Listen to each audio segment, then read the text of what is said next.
Hello အားလုံးပဲမင်္ဂလာပါခင်ဗျာကျွန်တော်ဆိုင်မှာရှိနေတဲ့ gas me ကို gas o နဲ့ပတ်သက်တဲ့အပိုပစ္စည်းလေးတွေကိုကျွန်တော်ဒီတစ်ခါရောင်းပေးမှာဖြစ်ပါတယ်ဘာဖြစ်လို့ဒါလေးတွေကိုကျွန်တော်ရောင်းပေးရလဲဆိုလို့ရှိရင်တချို့ပစ္စည်းလေးတွေကတိုလီထွာလေးတတိမမွားလေးဖြစ်တယ်ဘယ်နေရာမှာရှာပြီးတော့ဝယ်ရမှန်းမသိဘူးနည်းနည်းအခက်တွေ့နေရဆိုတဲ့လူတွေရှိရဲအဲ့လိုမျိုးဟာတွေအတွက်ကျွန်တော်ရှိမှာရနိုင်တဲ့ပစ္စည်းလေးတွေကိုကျွန်တော်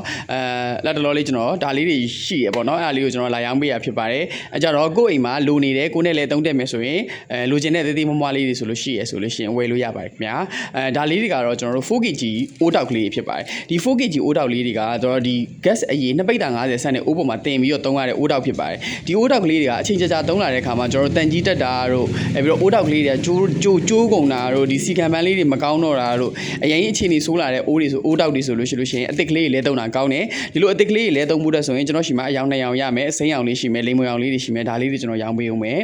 ပြောကြတော့ကျွန်တော်တို့ဒီမှာ 4kg ရဲ့ဒီအိုးတောက်နဲ့အိုးပေါ်မှာအိုးရဲ့ကြားထဲမှာခံတဲ့ဒီ rubber green လေးပေါ့ဒီ rubber green လေးတွေဆိုလဲကျွန်တော်တို့ဆိုင်မှာရနိုင်တယ်ဒါလေးကြီးလည်းကျွန်တော်ရောင်းပေးမယ်ပြောကြတော့ကျွန်တော်တို့ဒီ gas မီးချစ်ဘူးဒီ gas မီးချစ်ဘူးဆိုလို့ရှိရင်အိမ်သုံး gas မီးချစ်တွေကိုဖြည့်နိုင်ဖို့အတွက်သူကခေါင်းပူ9ခေါင်းပါတယ်ခေါင်းပူ9ခေါင်းနဲ့ဖြည့်လို့ရတဲ့ gas မီးချစ်ဘူးလေးပေါ့ကျွန်တော်တို့အိမ်မှာပဲတစ်ပိုင်းတစ်နိုင်ကိုမီးချစ်ကလေးတွေကိုယ့်ဘာကိုကပ်ဖြည့်ပြီးသုံးကျင်နေဆိုရင်ကျွန်တော်ရှိမှာကြားလီပေါင်းမှတ်တစ်စိတ် gas မီးချစ်ဘူးလေးတွေလည်းရှိတယ်ရောင်းပေးမယ်ပြီးတော့ကျွန်တော်တို့ဒီ portable မီးဖိုတွေထဲမှာကျွန်တော်တို့gas ဘူးထည့်ပြီးတဲ့အခါမှာတောက်ဆိုပြီးတော့မီးညှိလိုက်လို့ရှိရင်မီးစာလေးထွက်ပြီးတော့မီးတောက်သွားတဲ့နေရာလေးပေါ့အဲ့တောက်ဆိုတဲ့နေရာလေးမှာသုံးရတယ်ကျွန်တော်တို့ဒီmagnet ကြိုးလေးပေါ့ဒီ magnet ကြိုးလေးဆိုကြွေသီးလေးတကယ်လို့သာကိုမီးဘွားကြွေသီးလေးကောင်းတယ်ဆိုလို့ရှိရင်ဒီလို magnet ကြိုးအတူလေးကိုလဲရင်ရတယ်တကယ်လို့မဟုတ်ဘူးကိုယ့်ရဲ့မီးဘွားကြွေသီးလည်းမကောင်းတော့ဘူးဒီလိုမျိုးကြွေသီးလေးလည်းမကောင်းတော့ဘူးဆိုလို့ရှိရင်ဒီလိုကြိုးအရှည်လေးကိုကျွန်တော်ရှိမှာရှိရယ်ကြိုးအရှည်ရှိမယ်ကြိုးအတ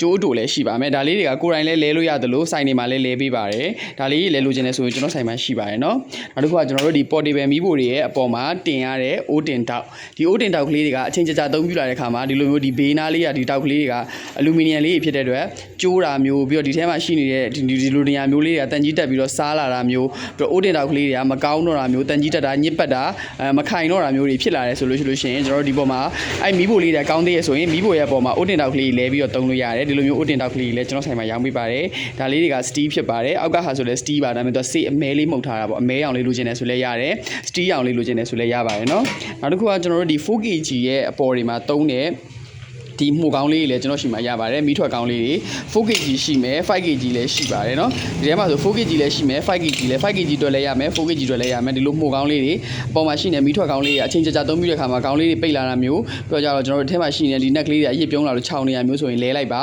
ဒီလိုမျိုးဟာလေးတွေကျွန်တော်ရှိမှဈေးပေါပေါနဲ့ရမယ်ပြီးတော့ကျွန်တော်တို့ဒီ nozzle ဒီ nozzle ဆိုတာကဘယ်နေရာမှာသုံးရလဲဆိုလို့ရှိရင်ကျွန်တော်တို့ဒီ 4kg 5kg အိုးတွေရဲ့အပေါ်မှာ gas ထည့်ပြီးတဲ့အခါကျလို့ရှိရင်ပိတ်ပြီးတော့မှဒီရဲ့ကျွန်တော်တို့မှုကောင်းလေးနဲ့ဒီလိုမျိုး nozzle လေးနဲ့ကိုကျွန်တော်တို့တက်ပြီးတော့မှသုံးရတဲ့ nozzle လေးပေါ့ဒီလို nozzle လေးဆိုလဲကျွန်တော်တို့ရှိမှရပါတယ်เนาะ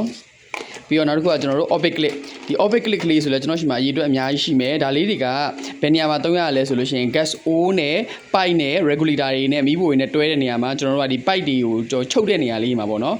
pipe တွေပြုတ်မထွက်အောင်ကန်မထွက်အောင်ချုပ်တဲ့နေရာမှာဒီလို clip တွေကိုသုံးတယ်ဒီလို clip ကလေးလိုချင်တယ်ဆိုလဲကျွန်တော်ရှိမှအရေးအတွက်အများကြီးရှိမယ်ဈေးတန်တန်လေးနဲ့ရပါမယ်ပြီးတော့ကျွန်တော်ရှိမှဒီ blowing gun ဒီ blowing gun လေးဆိုလို့ရှိရင်သူကဒီ cheese တွေအရေးဖြောတာတို့ပြီးလို့ရှိရင်ကျွန်တော်အသားတွေกินတာတို့ပြီးတော့နောက်တစ်ခုကကျွန်တော်တို့ဝက်သားတွေအမဲသားတွေပုံမှန်ရှိအမွှေးတွေကိုကျွန်တော်တို့အပြောင်ရှင်းကျင်တာမျိုးတွေပေါ့ဒီလိုမျိုးဟာတွေဆိုလို့ရှိရင်ကျွန်တော်တို့သုံးတယ်ကျွန်တော်ရှိမှဒီလိုလောလောဆယ်ဒီလို blowing gun လေးတွေကျွန်တော်ရှိမှရှိပါမယ်เนาะဒီလိုဒီဟာဆိုလို့ရှိရင် quality အရန်ကောင်းတယ် quality အရန်ကောင်းတယ် flame gun မှာဒီလို flame gun လေးရှိမယ်ဒီမှာเนาะဒီလိုပုံစံ2မျိုးရှိမယ်ပြီးတော့ကျွန်တော်ရှိမှဒါလေးဆိုလို့ရှိရင်ကျွန်တော်ရဲ့မင်းသားကြီးလို့ပြောလို့ရတယ်အမြင်နဲ့အများကြီးရောင်းရတယ်ရောင်းလို့လည်းမလောက်ပါဘူး hyper design ကျွန်တော်တို့ဒီကော်ကန်လေးပေါ့ကျွန်တော်တို့ဒီ4kg တို့ 5kg တို့မီးညှိတဲ့နေရာမှာသုံးတဲ့ကန်လေးတွေဖြစ်ပါတယ်ဒီလိုကန်လေးဒီကန်လေးတွေကလေကျွန်တော်တို့ရှိမှသာမီးညှိရပါတကယ်တမ်းကျွန်တော်တို့ဘယ်နေရာတွေမှာသုံးလို့ရလဲဆိုတော့အိမ်မှာကျွန်တော်ဖျောင်းနိုင်ထွန်းတာတို့ပြီးတော့ birthday cake တွေမှာကျွန်တော်ဖျောင်းနိုင်ထွန်းတာတို့မီးမွေးတာတို့တခြားဘယ်နေရာပဲဖြစ်ဖြစ်အသုံးပြုလို့ရပါတယ်တော့မီးချစ်ပုံစံမျိုးလေးတော့ခေါင်းရှည်လေးနဲ့ထုတ်တာဖြစ်ပါတယ်ဘက်စုံသုံးမီးချစ်ကန်လေးဖြစ်ပါတယ်ဒါလေးလည်းရောင်းပေးမယ်နော်ပြီးတော့ကျွန်တော်ရှိမှာဒီလိုမျိုးအကင်ပန်းလေးတွေလည်းရှိပါတယ်စီမလိုတဲ့စီလိုင်းပါအကင်ပန်းလေးတွေလည်းရှိပါတယ်ခင်ဗျာကျွန်တော်ကလောလောဆယ်လက်လှမ်းမိသလောက်ပေါ့နော်ကျွန်တော်ဆိုင်မှာလက်လှမ်းမိသလောက်ကလေးပစ္စည်းလေးတိုလီထွာလေးစုံလင်းလေးရှိပါတယ်ဒီဗီဒီယိုထဲမှာမပါတဲ့ပစ္စည်းလေးလည်းကျွန်တော်ရှိမှာရှိနေပါသေးရဲ့ဗီဒီယိုရမ်းရှည်သွားမှာဆိုလို့ကျွန်တော်ဒီလောက်ပဲပြပေးမယ်ဒီလောက်ပဲရောင်းပေးအောင်မယ်ဒီထဲမှာလူကြီးမင်းတို့တွေအသင့်တော်တဲ့အသုံးဖို့လိုအပ်နေတယ်အသုံးလိုတယ်ဆိုတဲ့ပစ္စည်းလေးရှိရင်ကျွန်တော်ပြောပြပါကျွန်တော်ချက်ပေါက်မှာပုံလေးအသေးစိတ်လာပြပေးပါမယ်ခင်ဗျာအားလုံးကိုကျေးဇူးပါရွှေလာပါခင်ဗျာ